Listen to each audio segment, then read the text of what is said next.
Greetings. So today there is a moon in Cancer. Cancer is about feelings and emotions, and the moon is the mood of the day. So we have a mood that has to do with our feelings and being sensitive.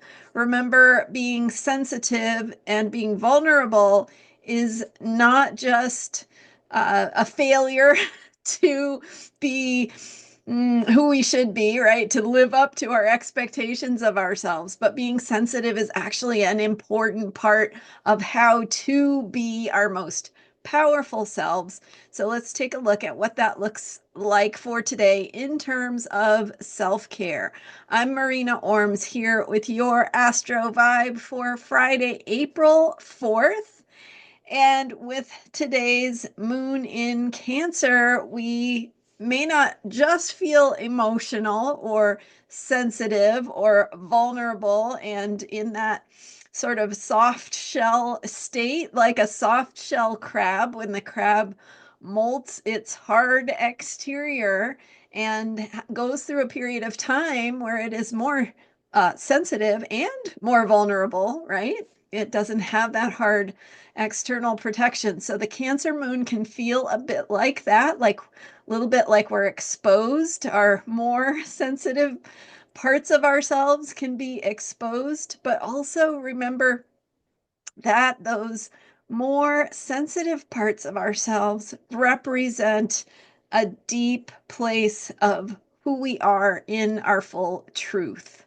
So being in your truth, being who you are, being honest about who you are with yourself and others is part of being your best self and self-care that helps you be your most powerful self and live up to your highest potential. So feeling those feelings, connecting with that deeper place of truth, recognizing that it may not feel like you have a nice hard shell to protect you, but that you are in your power. And in that power, you have the ability to bring positive changes and healing into your life.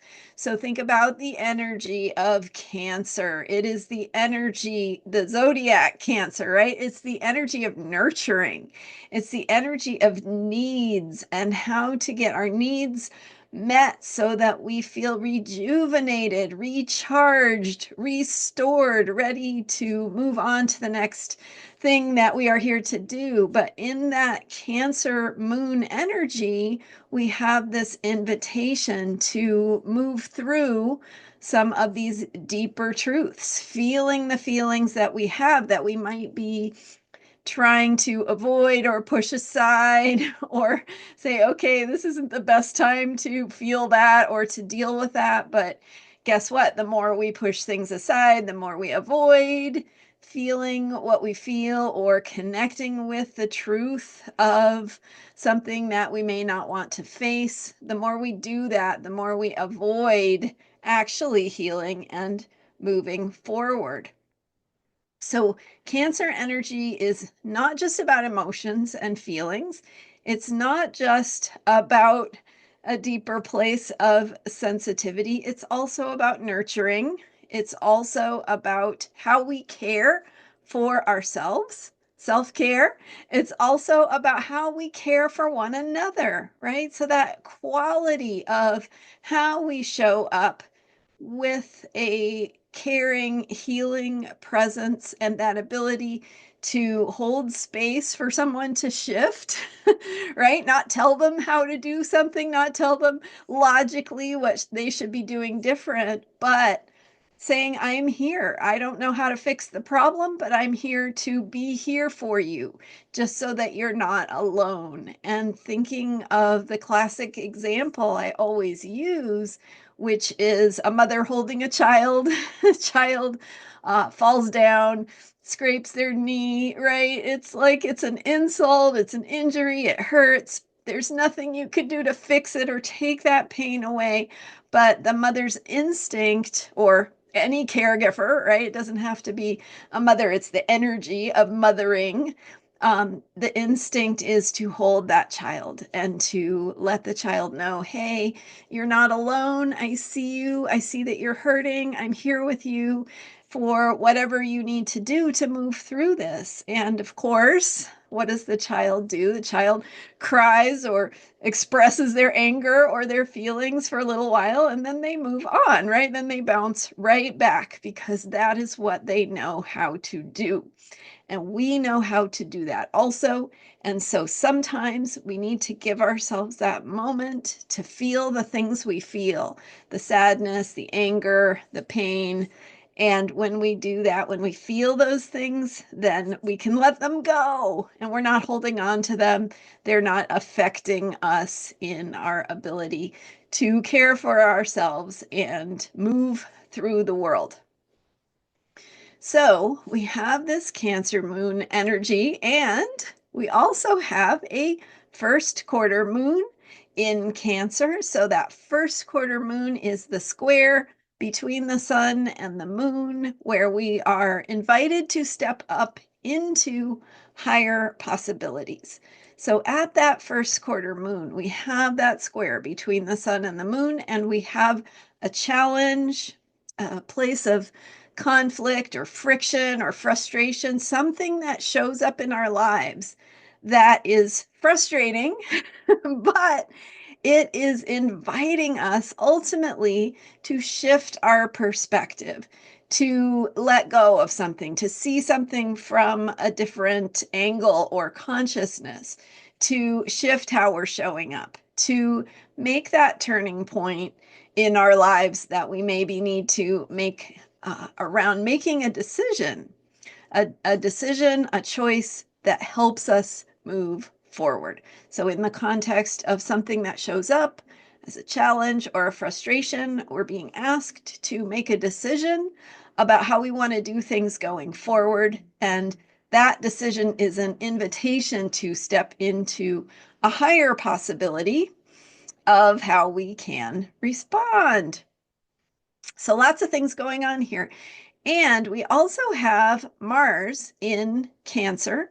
So that energy of the warrior, Mars, the energy of action and courage, also in Cancer.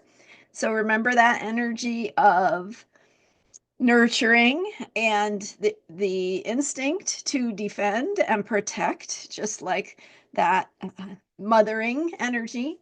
We also have that Mars energy, that warrior energy that says, I'm here to take a stand to defend and protect something that matters to me, something I care about, or someone I care about. And so having that Mars energy in Cancer, while the moon is going through Cancer, we have this need to take a stand, to shift our approach, right? Shift into a higher consciousness or make a decision about what we're going to do, about things we care about, how we want to show up as that defender, that protector of what matters to us, what we care about, and ultimately that more sensitive, vulnerable part of ourself or part of society that we may want to defend and protect. So that energy of protection with Mars comes together with the energy of vulnerability, but also of protection of not just things and people and parts of society that we care about, the more vulnerable, the more needy parts of ourselves and society, but also the parts of us that need to feel, that are vulnerable, right? And so when we bring that vulnerability into what we do and how we move in the world, we are more true to ourselves. We're being more honest about what we feel, what we need, right? That sense of needing help can be hard to admit sometimes, and we have that societally as well. It can be hard to admit when you need help, but guess what? Do we care about living in a society where we take care of one another? So, those are the kinds of themes that we have as we head into the weekend. And um, any actions that you may be thinking about taking or involved in. And I know there are some protests planned for Saturday, which is interestingly a time of the moon passing by that Mars warrior action energy, courage energy, taking a stand, standing up for what you may care about. And also this first quarter moon is also saying, what are you going to do? How are you going to change your habits and patterns and ways of being in the world that are in alignment with what matters most to you? So that's just an example. It may show up differently for you in your personal part of the world or the things that are showing up in your life. But that's an example of this energy and how it is showing up. And we've been talking about the mobilizing energy from the solar eclipse in Aries. This whole moon cycle is about that Aries energy. And Aries is ruled by Mars, with Mars in Cancer. Mars is also moving toward its third opposition with Pluto. So we've got that Pluto Mars opposition energy as well, all moving us in the direction of alignment with Neptune now in Aries. So, needing to discover our power as individuals, our life force energy, our need to take action and to move from a place of what matters to us in the bigger picture. So, thanks for being here. And I'm Marina Orms. You can learn more about me at astrologyheals.com. Thank you for subscribing to this YouTube channel. It is a great way and free way to support my work. So thanks for being here. And I am here every day with astrology for unshakable self-care. Learn about the planets and how they show up in our lives and how you can work with that energy to take care of yourself the most powerfully, but also how you can be a force for creativity and healing and good and living up to your own highest potential in how you live your life and how you show up in the world and how you make a difference for others. So, thanks for being here. I will see you next time. Bye for now.